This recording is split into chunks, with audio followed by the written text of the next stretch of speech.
I'm just gonna say it how it is. The PVE was ass, dog. It was really bad. So I feel like that's just a pessimistic view. I just think that doesn't make any sense. I cannot genuinely remember much of it. It was that bad. Welcome back to Overthink, the game show where I ask contestants a series of Overwatch hot takes to see where they stand. Feel free to play along in the comments to let me know what your opinions are on these hot takes. And if you'd like to actually be on an episode, go ahead and sign up in my Discord. I host these live on my Twitch channel most Sundays, so please go follow me on there to catch a show live. And lastly, please don't forget to drop a like and subscribe for more content like this.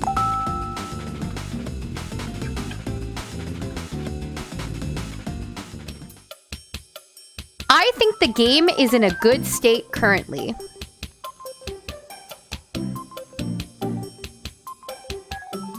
I think that the game is in a relatively good state right now. I think that with kind of the hero balancing, and again, I haven't played that much this newest after they've kind of buffed the tanks up, but I do think that adding things like the DPS passive and some of how they're implementing the changes to make the tank role a little bit more prevalent, even though there's still just one tank, I think they're doing a lot of what they can do with how the game is. That's part of why I didn't go and agree, because I just think that there's a baseline that they just can't really reach anymore. And I think that they're doing the best that they can. It could be worse. It could be better. So I've been playing for a while.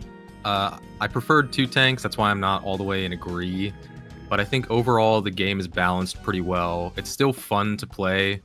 There's not too many things that are like super annoying. Obviously, you can say that about a lot of characters, like have specific annoying things, but you can switch to counter them. I just think balance-wise, it's in a decent spot. It's kind of hard right now because Juno's out, but overall, I preferred Overwatch 1, but the game still isn't bad currently. It's still, I think, in a good spot. I don't currently find the game that enjoyable unless you are playing with friends and competitive. It feels really hard to get value out of characters that aren't just hard meta. The Amalgam meta specifically has probably been the most torturous meta I think I've encountered since playing most of Overwatch 2. It just feels really unfun to solo queue unless you play characters like Bap or Kiri or Lucio. I just don't like how you have to sort of lock yourself into a few characters and that's the way you get value. I don't think this game has been balanced since I've started playing. I think it's hard to balance a game like Overwatch, but I also don't think it's smart to say that the game is in a good state when it's very clearly just not as of right now. There are a lot of characters that simply just don't have value when you pick them. I should know. One of the characters that I main doesn't get a whole lot of value right now. And overall, I feel like we're getting to a point where every character is going to need some kind of movement ability or some kind of way to disengage, or the game is going to get really dive heavy, and that's just not going to be very fun for a lot of us. I consider a balanced game to be if any character is viable in any given comp. That is my ideal balance. Obviously, that's not how video games work. Obviously, if you play more than a couple, but I would say just in a state where every hero like has good value right now, that would be what I would look to see from balance overall. The game will never be balanced as a 5v5 game. Inherently every season there will always be 3 tanks that are the best that everyone bounce between. Like in season 3, Wrecking Ball was really good, and I did incredible that season because I love Wrecking Ball. But in every other season after that, he's been a horrible off-meta pick. In Overwatch 1, if you were running Winston and somebody went Reaper, you didn't have to just swap off of Winston because your other tank could go Diva, and you have that tank synergy. And as Overwatch 2 has continued to be balanced, they've removed individuality from heroes like Roadhog. They made it so his heal is now on a resource meter and is no longer cancelable to remove counterplay. Mauga is an example of a character that's designed with the new Overwatch 2 design philosophy in mind. He has no real counters. He's not really bad into anyone. I think it's really unhealthy for the game to be in 5v5, and I don't think it will ever be balanced or in a good state in 5v5. I just think that the transition to Overwatch 2 kind of just removed a lot of the complexity from the game, and it added like a lot of accessibility to a lot of the characters, where the actual skill curve for the game is so diminished to the point where, I mean, personally for me in like the higher ranks, you'll have situations where even though you might have a team of players that are significantly better than the enemy team, if they have a good map for the characters they like to play, like sometimes your team doesn't want to swap, you can just kind of get rolled regardless of if you're better or not, because they chose the right characters, because the characters are so accessible and it's so easy to play them now, where before in Overwatch 1, where regardless of the heroes that were getting played, if you were good enough, you always had that ability to make plays and carry the game, where in Overwatch 2, it just feels like it's kind of pointless to even try because it doesn't work half the time. Is there anybody that after hearing others speak would like to change their stance? Oh, wait, we had one person move. All right, Kiri, you moved from somewhat disagree to disagree. I guess I didn't really think about it until Bird brought it up, but I 100% agree with how 5v5 totally feels worse than 6v6. I don't know if anybody else has heard about the 6v6 custom game modes that have been released in Workshop, but they feel so much better than 5v5. I never personally played 6v6 because I didn't play Overwatch 1, but I think just having two tanks would make counter swapping so much less effective. I feel like a lot of the characters feel unrewarding or frustrating to play with and or against.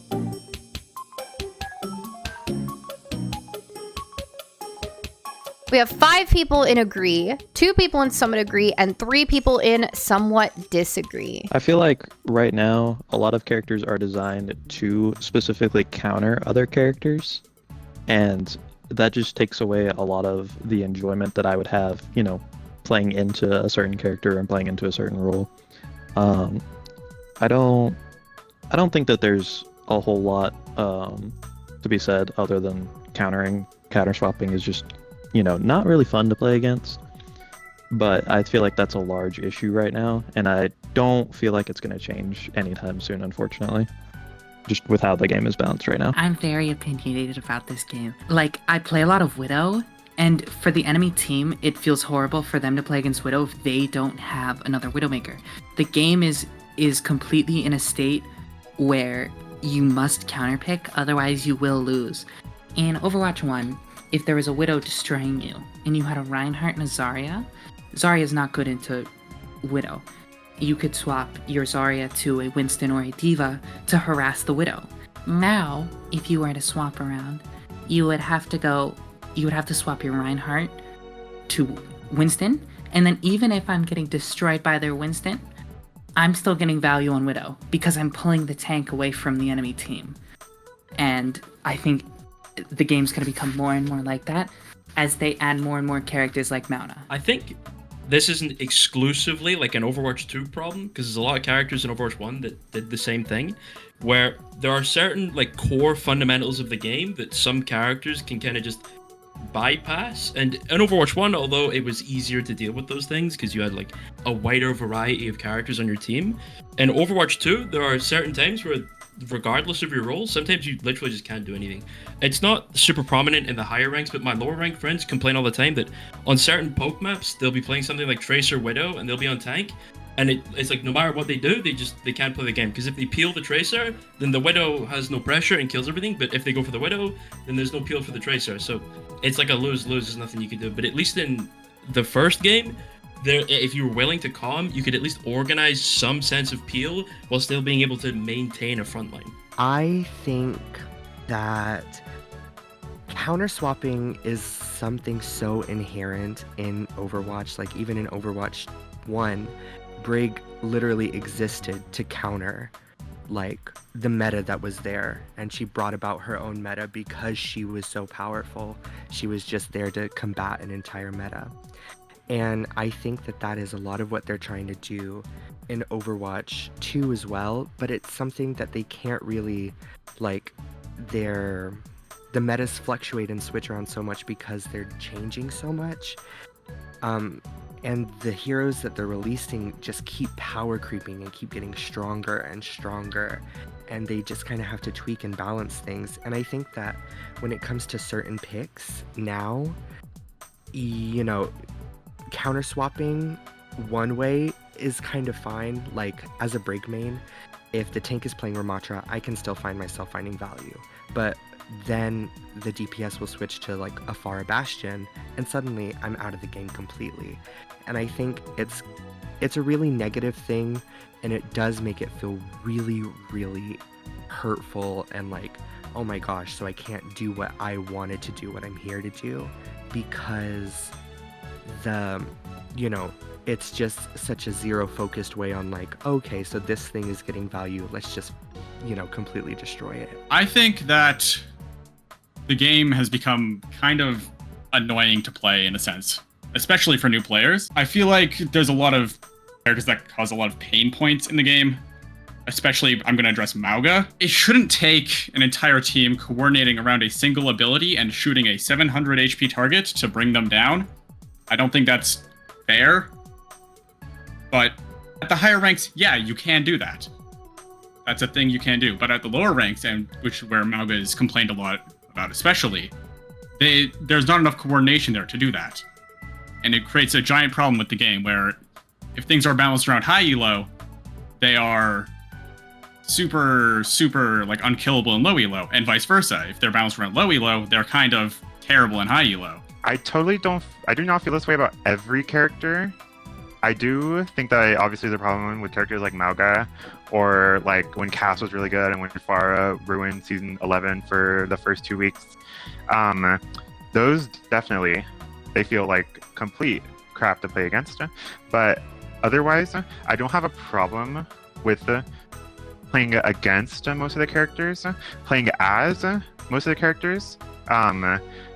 As someone who mains characters that are typically considered worse in the meta, it feels really unrewarding to play characters like Symmetra on most maps when you just cannot get value. Adding to the whole Mauga argument, yes, I do know that obviously almost 2 seasons in a row he just kind of ruined the game, some people would say, and was just complete meta, and it was kind of a bad idea to play anybody else but that character. But at the same time, it almost seemed as if, yes, they're gonna play that character, they're gonna play that character, so it's automatically teaching you how to counter that character, how to think smarter around their cooldowns, around their abilities, around their ultimates. And it's the reason why I'm in somewhat disagree. It's just because, like, yes, counter swapping is gonna happen. It's gonna happen no matter what. It's really hard to balance out of the game, but at the same time, it teaches you how to learn different characters to use that counterplay and to use those counter swapping methods. Is there anybody that after hearing others speak would like to swap their stance? No? All right, let's head back to the middle. I think the Overwatch team does a good job with the pacing of releasing good content.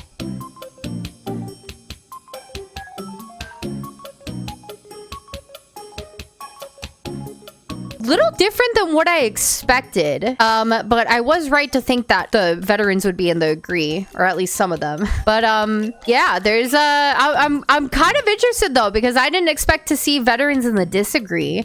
I thought that if y'all went through the drought of what 2020 to 2022, I thought that y'all would have been thankful for the content we've been getting. So I'm interested to hear the takes that we have. But yeah, all right. So we had 2 people in agree, 3 people in somewhat agree, 1 person in somewhat disagree, and 4 people in disagree. Yes, I am an Overwatch 1 player, and I will admit I didn't play a whole lot of Overwatch 1. I probably played Overwatch 1 until probably about late 2017, mid 2017 maybe. So I didn't experience that 2-year drought of just no updates, no content, no nothing, basically the developers giving up on the game. Which I understand that, but with Overwatch 2 being out now, and with them doing the collab skins with like my Porsche skin, the K-pop skins, and the Transformers skin that came out a month or 2 ago, or not a month, sorry, a few weeks ago, it's fun. Like it's super cool. And if we get the new characters almost every 1.5 seasons, every 2 seasons, they always try and space it out to where each role it is. It makes the game more exciting, and it genuinely does make me a bit happy when I load up the game. And it's fun seeing these new characters, and it's fun seeing these new collab skins, even if they want to try and slap $100 price tag on it. It's cool to see. They've done a really incredible job, I think, adding stuff. That's one of the things I think they've done well so far. We get patches every 2 weeks. The reason Overwatch 1 needed to be turned into Overwatch 2 was because they didn't update the game for 2 years. And yeah, we've gotten a new character quite often. We get new maps. We get really good skins. I love the Le Seraphim bundle. Yeah. What I think is that I really like the pacing. I think like the only thing I'm really worried about is if they pace too much, the skins might decline of quality, if anything. But I mean I like the Le Seraphim and I like the Mercy skins. Like everything is like going in a good pace. But I think the only thing that I'm worried about is if it goes too quickly, that they might ruin the quality of the skins. Personally, I have like thousands and thousands of hours. I've over 10,000 hours in the game. The skins and like the events and stuff aren't really for me, so I personally don't really care. But I understand that for like the casual players and the players who are interested in the skins and such, I think it is great for them, because we did have a long period in Overwatch 1 where, not to say there was no effort put in, because it's obviously not true, but it was to a lesser extent than it is now. So even if I personally am not affected by it, I understand that players do like it, and I appreciate that they put in the effort regardless if it's something that I don't personally enjoy. But overall, I think it's much better than Overwatch 1. I mean, like, it's nice to actually see these things like put into practice, in the sense that they're really like applying their skills to create what they're creating, instead of Overwatch 1 where it was you get like a lazy event with like one skin and like that was you for like 3 months. But at least now there's actual stuff in the game. I wanted to go on here because I am of the stance that I don't think that the skins and just kind of these random balancing patches are really enough. Of course, they're really good, and I'm glad that they're doing them. And releasing heroes on the schedule that they are is way better than what I remember them doing in Overwatch 1 whenever I would watch people play Overwatch 1. It's definitely a lot more fast-paced. But I also think of like what we lost and what we could have had and what they could be doing, and yet they're just kind of funneling everything into the one game mode, into the one quick play and competitive, when I think that the things that we could have gotten just really like weigh hard on me. The idea that they took away so much of like the concepts of like PvP, for example, as a big one. It's just I think that how they're handling it, they're just kind of putting all of their eggs into this basket, and then how they're handling this basket is kind of really messy. I don't think that the balance quality has been good enough to warrant as frequent of patches. I think they should honestly be taking a bit longer for the balance patches. Obviously not a year, 2 years, or anything like that. But in a lot of the other live service games I play, it tends to be about 3, 4, maybe even 5 month cycles on balance patches. And usually devs are able to get much more actual better balance patches, sorry. And I just don't think what they're doing right now, where they're doing little tweaks here and there to maybe one problem character or another problem character, is enough to really shake up the game as a whole. But if you also look back at the update from about 2 weeks ago, that completely shook up the meta, and that was a huge tank update that, again, just completely shook up everything. Also, I don't like that collab skins are as pricey as they are. It is horribly expensive right now to try to play Overwatch and to enjoy any kind of the collaboration skins.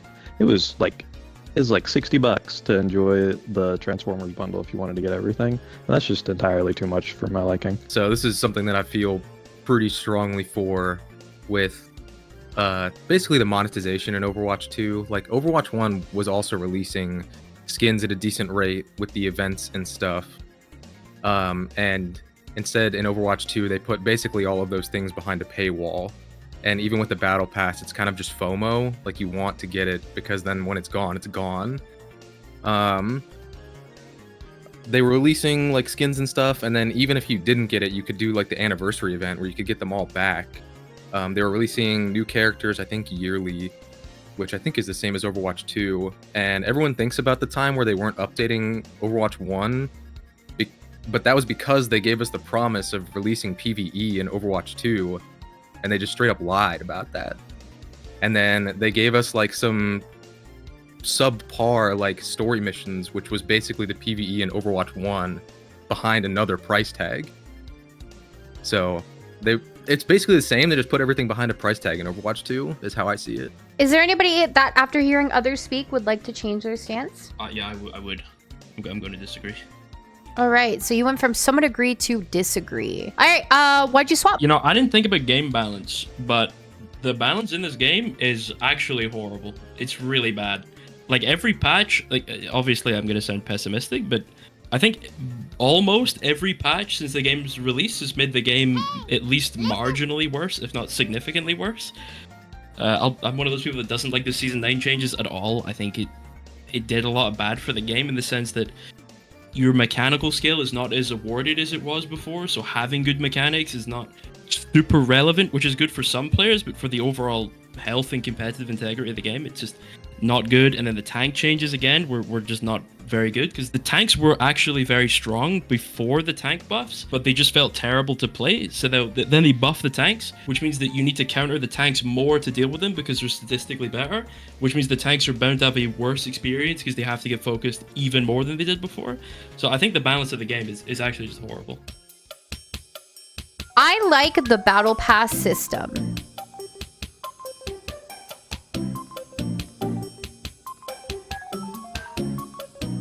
We have one person in agree. We have two people in somewhat agree. One person in neutral. You sure you want to use your neutral stance? I do. All right. 3 people in somewhat disagree and 3 people in disagree. The main reason why I like the battle pass system is because it's pretty much the only way of having like a quote-unquote leveling system, like how it was in Overwatch 1. Like with Overwatch 1, you had the different level borders, the different, like, I guess you could call it rank borders, with like silver, gold, plat, diamond, whatever. It's cool. I mean, obviously, if you want the majority of the content in the battle pass, yes, you do need to pay money. It's like $10 something, but obviously the price doesn't matter. For me, I like it because every time you're at the end of a game or like you complete the new event challenges, it's cool to see that you got like, I don't know, just for example, 100,000 XP from finishing all these challenges, and you get to see your level just skyrocket, and you get to see all the different content that you're getting from this battle pass, that whether you bought it or not, like there's still free stuff in the battle pass. It still gives you a little bit of yellow coins, and it gives you a good amount of content that you can get without buying it, where you get like maybe a tiny bit of skins, tiny bit of sprays, blah blah blah. I just like it because it's something else to look forward to and something else to, I guess, grind while playing the game instead of just playing ranked. I do like games that have battle pass system. When I first came to Overwatch 2, I wasn't a huge fan of how we would buy the battle pass and then not get any sort of currency back to be able to buy it again, when that is typically standard for most games. I do like that I'm able to get legacy credits to be able to buy whatever skin I want that was originally from Overwatch 1, or voice lines or highlight intros, and then just since Season 10, since the Mythic shop was released, I'm able to also just get 8 skins, like as a guarantee in the battle pass, instead of having to do how it was before, when you had to get levels and unlock certain parts of the mythic skin, where a normal skin would usually be.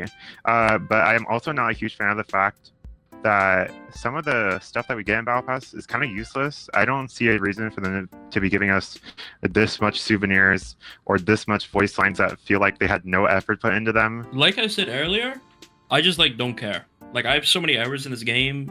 I have like all the skins across like 20 plus accounts. It's not for me, you know. I don't care.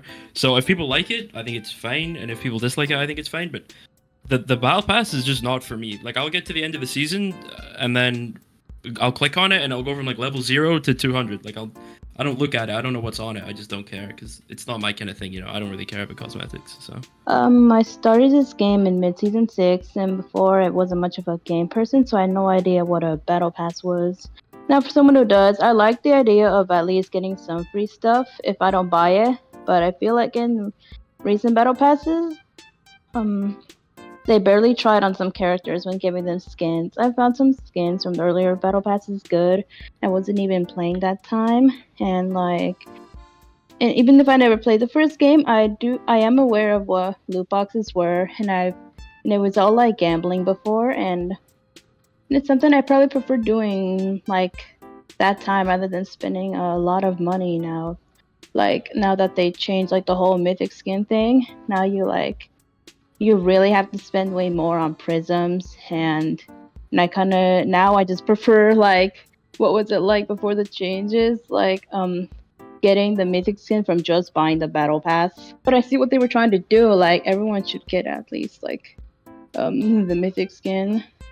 That's just in my head right now. Every battle pass I've bought is just because I love Overwatch. It's always been a game that I really, really loved. And also it had like one skin in that I liked. But most of the stuff in the battle pass is like garbage. Like I don't care about a stupid souvenir of a pizza. Or a player card or something. And now that the mythic skins have been really, really awful, like I love Ashe, and that Ashe skin was not it. And same with the Orisa one. I don't really want to buy it anymore, and especially with the way that the game's going. Yeah, the battle pass has been really, really disappointing recently. And I think that it's not a very player-friendly system, because the devs are just motivated to put stuff in the shop, because they know if they put a Kiriko skin in the shop, people will buy it. I agree with whatever, I think it was the other person just said, the person right behind me, that I feel like they put more stuff in the shop, like the really good stuff in the shop, and then they don't put it into the battle pass. And I get so excited because I see an advertisement and I'm expecting it to be in the battle pass, and it's not there. So it's more like they want the money for it versus just the battle pass itself. I'm not sure if that makes sense, but kind of the direction I'm saying. The battle pass, most of it is hidden behind a paywall, and me personally, I still think the free system of Overwatch 1 was better. And like other people have said, most of it in there is like souvenirs and stuff. I feel like a big part of it was the mythic skins. And I think in season 1 and 2, when you got to the end, you got all the customization options, but then they changed it and kind of hid it as like a cool feature that you unlock the customizations as you go. But all that's really doing is taking away more slots where they could have put other stuff. Yeah, I just don't think it works well. Somebody mentioned progression. They added the progression system, so I think that's a better system because it lasts over the seasons, whereas the battle pass is just the one season. Is there anybody that, after hearing others speak, would like to change their stance? No? All right, let's head back to the middle. Support is the easiest role to play.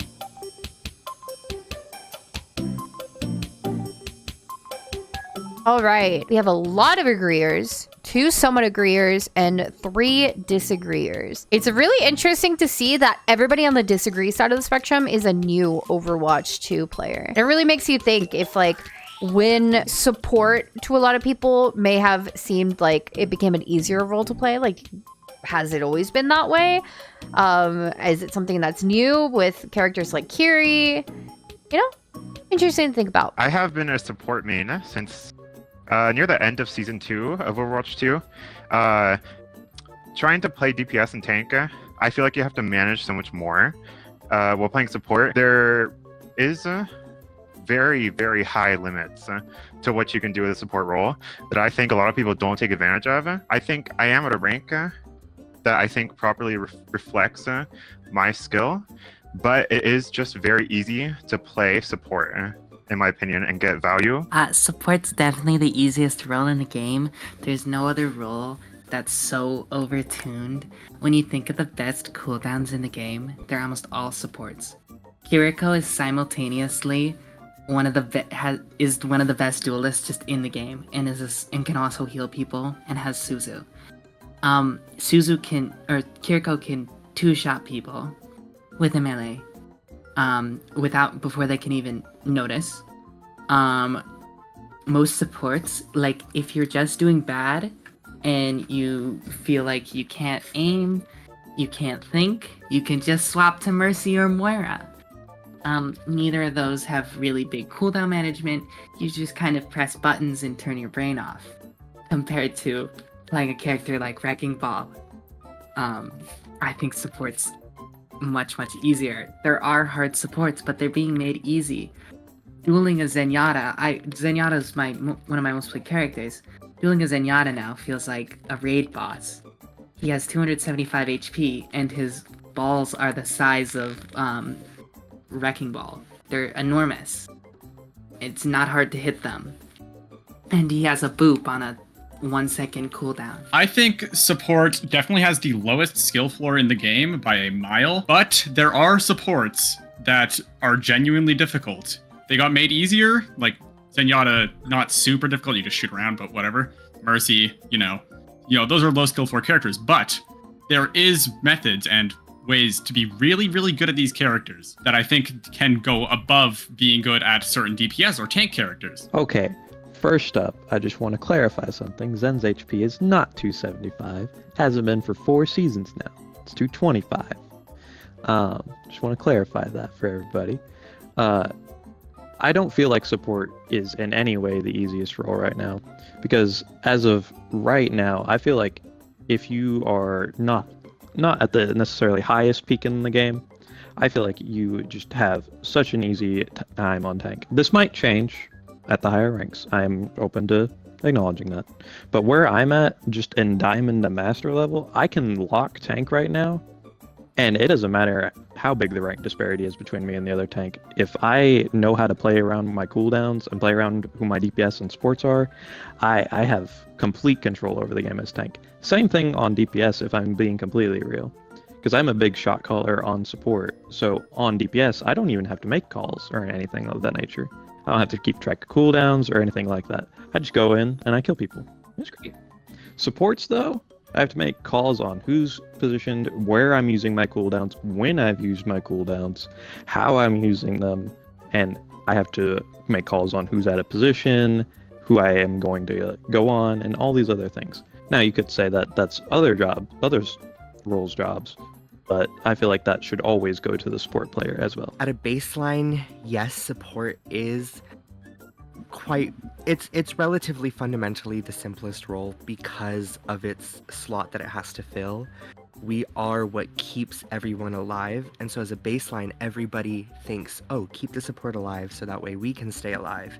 And so it's kind of like that symbiotic relationship, but I think in practice it becomes a lot more difficult to say that support is the easiest role when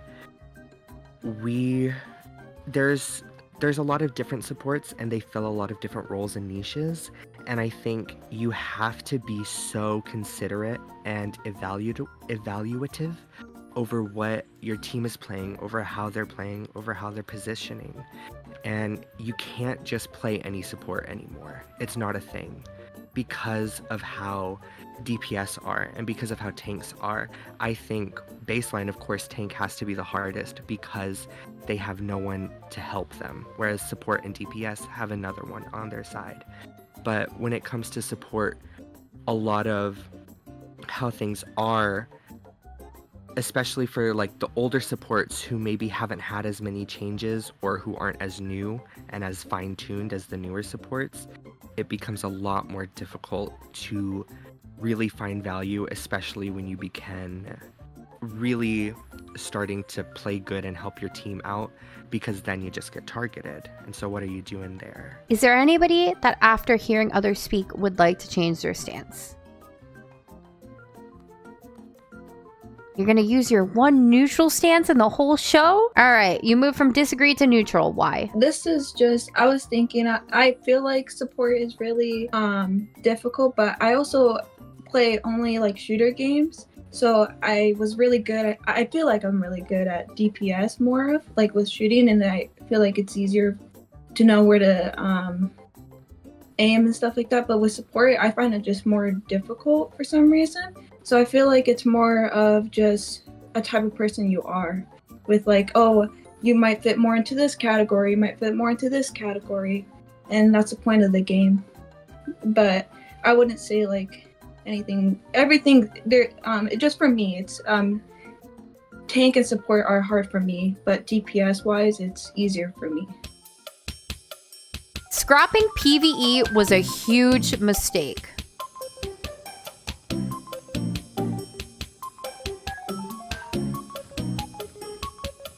All right. It's interesting because most of the people are in agree, but we have one newbie and one veteran in disagree. Dude, everybody's looking at the disagreeers like, bro, what are you doing over there? I think scrapping PvE was just, they removed the reason for why Overwatch 2 existed. I think it's just Overwatch 1 but with 5v5 now. And I think it removes the reason for why we needed an Overwatch 2 and why we needed a continuation of this, because why, you know, it essentially just made a $60 game free, which is good, yes, but I still don't see a reason why, if you were an Overwatch 1 player, why picking up Overwatch 2 would be something that you would want to do if they aren't implementing something that shakes up the game and that they've promised and that they've wanted to give us. Because, I mean, yeah, new heroes are fine and all of what they do is good, but if PvE isn't here, why are we? Removing PvE was a mistake. Just because it was like, as most of you said, it was the entire reason they made Overwatch 2. I do think that there was a reason they stopped working on it, and it's because they didn't have the power, like the dev team, to continue doing it. But I think it's because they promised it to us, or I guess not promised. They said they were going to put it in the game, and then pulled back on that promise that it was a mistake. I want 66 to come back so bad, and one big reason I don't think they'll do it is because what's the point of Overwatch 2 then? And if they had added PvE, they could go back on that and add 6v6 back. But also, I think that they might have set their scopes or their sights too high when they were going to add PvE to the game, adding all the skill trees and stuff. They got really, really excited when they saw how much everyone loved the Archives events. So they were like, let's make a whole game about this. I just think they lost the dev resources. I think that they continue to pull dev resources away from Overwatch if you look at the quality of content, such as Venture releasing with no epic or legendary skins on launch. Venture still doesn't have a legendary skin. Yeah, I think they're just pulling dev resources away from Overwatch, and I just think they've been doing that forever, and I don't think they ever had enough people to release PvE in a solid state. I'm gonna use my experience because I've been playing games for, you know, a little bit of time. Yeah, just since I was like 10 years old. We're old now. I'm not gonna say how old I am, you weirdos. But every game that I've played that has both a PvP and a PvE section, one gets super left behind and it just never gets touched or balanced ever again. This happens with Destiny. I know I just heard 1,000 groans of frustration from that one. It happens with Destiny. It happened with Warframe. Yeah, Warframe has PvP. And it's happened with a couple of other games. And balancing the two different sections splits dev time in half.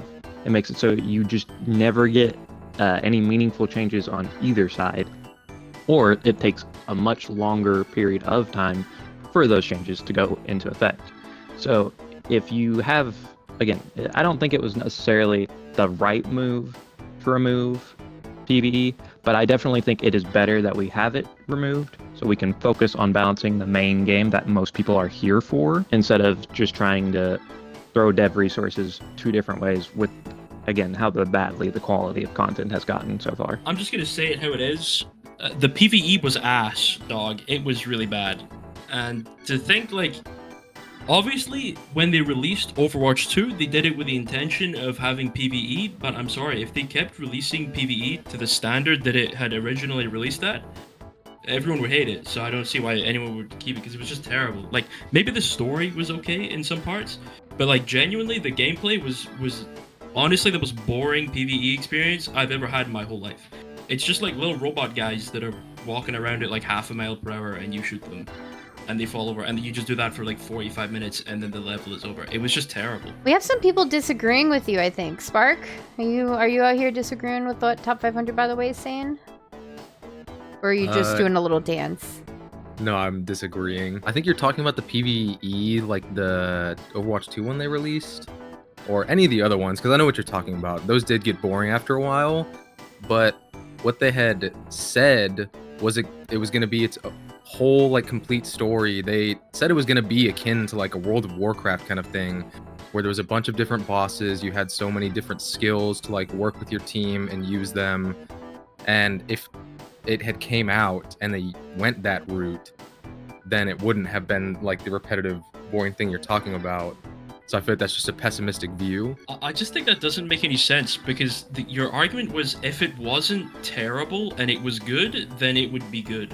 Which is like, it's fine. If it was genuinely what they said they were going to release and the story was as good as they hyped it up to be, then I would have been a PvE lover. But what they actually released was genuinely just bad. Like, it was very boring. I cannot genuinely remember much of it. It was that bad. Like, it was literally just walking around and then shooting robot guys, and then some voice lines would play, and then that was the level. It was so bad. Is there anybody that after hearing others speak would like to change their stance? Oh, somebody's been converted? Okay, we have somebody go from hard agree to hard disagree. Let's hear why. I think I kind of convinced myself when I was speaking. I went back to it, and I think that the PvE was just... It was never going to be successful in the way that it was released. Again, they got really excited when they made a really amazing event with Archives, and everyone loved Archives, the event. But that was an event that was there for two weeks to a month. When they need to make a whole game around it, I just don't think the foundation was there, and I think they were too overambitious, and I don't think it was ever going to work. I've always loved like the Overwatch lore, but I don't think that they could have ever succeeded. I think it was doomed from the start. I tend to prefer tanks with a shield as part of their design more than tanks without.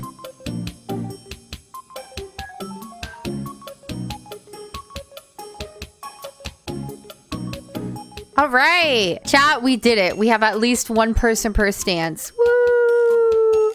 And Burb is like, you know what? It's the last hot take. I could use my neutral pass. Easy. So we have somebody in agree. We have somebody and someone agree. We have somebody in neutral. We have 4 people and someone disagree. And 3 people in disagree. I feel like they should have a type of shield, maybe to like protect their supports, or how about DPS, or like if something like is going on, they should have a certain shield. I wouldn't say like the classified shield where it's like Reinhardt's shield, but maybe like how D.Va can like suck in, something like that. Something where it blocks off some damage. I think it depends on the context of the shield. Like, I think Sigma's shield is just kind of lame. Like, you just throw it up and you can stand there and shoot through it and you like get infinite poke. But like, I like when with Rein there's like a large amount of decision making of when the shield goes up, when you spend the resource. For example, like same thing with like Winston. If you're jumping in and you know your bubble can be used in so many cases that it adds like a large variety of potential where it can be used. Where a lot of the characters that don't have a shield, now that obviously doesn't apply to all of them, but a lot of them are just like, I don't have a shield, so I have an ability that gives me some form of damage resistance to make up for the fact I don't have a shield. Which I think is kind of lazy. Like, I think Queen getting overhealth, I think in obviously 5v5, it's kind of required. But I don't like the fact that it's just press button and you and everyone gets overshield. It's just kind of lazy and it doesn't really work. So I at least like that with the characters with shields primarily, it requires a greater level of game sense to understand where a certain shield needs to be, whereas other characters are just press button for damage resistance. I don't really care. I feel like the most problematic shield in the game was always Orisa's, because it was on, I think, a 8-second cooldown and had 700 health. So by the time it was destroyed, you would just have a new one at full HP. And they've removed that out of the game. I think Ramatra is an example, and Winston are examples of shields done extremely well, where they have set limits. Ramatra's shield only stays around for 4 seconds, and Winston's is, I believe, like 6-7 seconds. You can still destroy them, but they're something that can be played around. I kind of agree that Sigma's shield is kind of silly. Yeah, no, I don't think it's horrible. I don't think it's horrible, and I don't think it's a good thing necessarily for tanks to have a shield. I'm very neutral about it. I think that the uniqueness of the tanks in this game is what really like sells them. I don't think every tank should just be, I have shield, I have damage mitigation. I do like that some of them are sustain tanks, some of them aren't, again, some of them aren't shield tanks, some of them are, I'm going to go in and I'm going to hit you really hard like Queen, or, again, we have a lot of tanks in the game that just don't have their entire identity relying on shields. And I feel like I feel like I like not playing around shields as more than I like playing around them, obviously. Because playing around them is just kind of frustrating to a certain extent. And, I like having some variety. So I like not being able to just shoot at big blue wall every other fight. My take on the whole thing is that, again, I kind of add to that. I don't like shooting a shield the whole game. It's boring. I am mainly a DPS hit scan player, so I like to be at a range from my enemies so it's easier to hit them, and if there's a shield in front of my face, I get a bit sad. I have a frown on my face whenever there's a shield in my face, because then I can't shoot the enemies. But I also like the fact that some of the tanks that don't have any shield at all, like examples with Mauga, again, Junker Queen, and Roadhog, the player that's playing that hero has to think a lot smarter with their engages or with how they're taking space. Like if the Roadhog or the Junker Queen just walk right down middle and feed, sure, they're gonna die because they're having to use all their resources just to even try and stay alive for that half a second longer. But with Junker Queen, she has the bleed that heals her. Mauga also heals himself, and Roadhog. Like, it's sure, they're not just going to walk down middle with a shield, but they can try and think to maybe flank a little bit with one of their DPS, or just take an off angle while potentially almost being a third DPS just with a very high health pool to make up for the fact that they don't have a shield by using natural cover. First of all, I want to say that I disagree with Burb and Top 500 because I really like Sigma's shield. I think that it's just a fun way to have a shield that actively moves with the fight and the flow, and you can just use it in a lot of different cool ways. But as somebody who plays tank occasionally, I gravitate towards tanks that are less shield heavy. Like, I don't enjoy playing Reinhardt just because I feel like my value is the shield and I get nothing else. I just hold up my shield and that's all I can do. Whereas with characters like Junker Queen or even Sigma or Diva to an extent, it's very much like you have a lot more that you can give, and I just think it plays a lot more fun for me personally when I don't have to just rely on my shield, look at how much health it has, and just like, oh, now I have to disengage, wait for my shield to come back, and then I can engage again with my shield. It's not fun for me. And playing against shields is also just like, it's very like, okay, the shield is up, let's shoot it, and then let's shoot everyone else. It doesn't enjoy me. I really agree with what most people said about just breaking shield and then killing the team. A lot of comms that I do with my friends is, let's break shield, because that is literally the only thing you can do when you're going against the shield.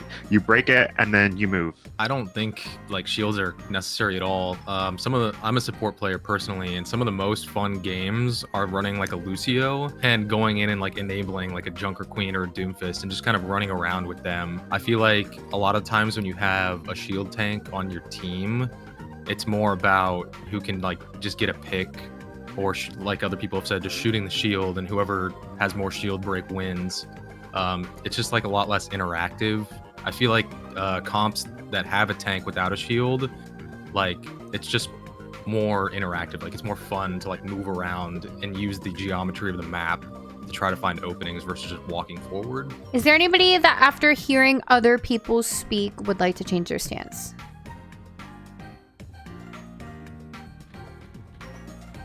Okay, we had somebody go from somewhat agree to agree. Let's hear why. I just think that a lot of the shield heroes, like primarily Winston and Reinhardt, now obviously the context differs between 5v5 and 6v6, because if you have multiple shields in 6v6, it's obviously more problematic, even though the main issue with double shield was all the damage resistance and the AoE healing and everything.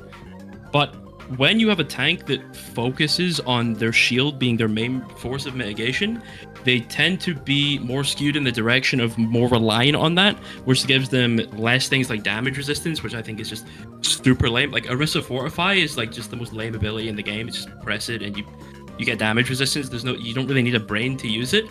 But with things like for example, Orion Shield, you have to make the decision between, am I holding my shield for myself or for my team, or maybe I'm dropping my shield and I'm swinging and things like that. Or maybe with Monkey, it's, okay, well, do I need the bubble on my dive, or do maybe my supports need my bubble for the peel and things like that.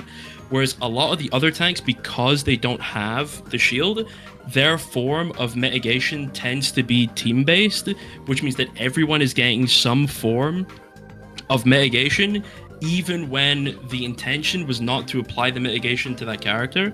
Like, I think Queen is guilty of this, where for example, you might be the one that needs to shout over health, and then maybe some duel that's happening behind you that you don't realize, then they get over health, and it feels kind of cheap because the intention wasn't to give that player over health, which makes it feel kind of lame because the interaction is like not really occurring between the tank and the form of mitigation. It's just pressing a button, and if you so happen to get unlucky to deal with that mitigation, then it's like you kind of feel cheated because that's not what the point of it was in a lot of cases, especially in my rank, when players are like playing Tracer and, for example, they might have some form of brawl comp.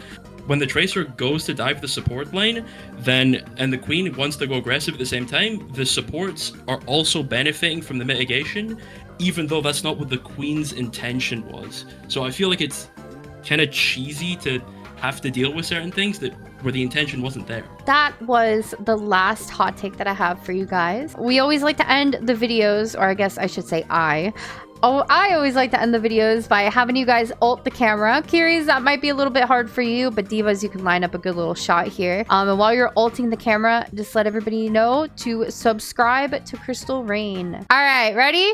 3, 2, 1, go. Subscribe.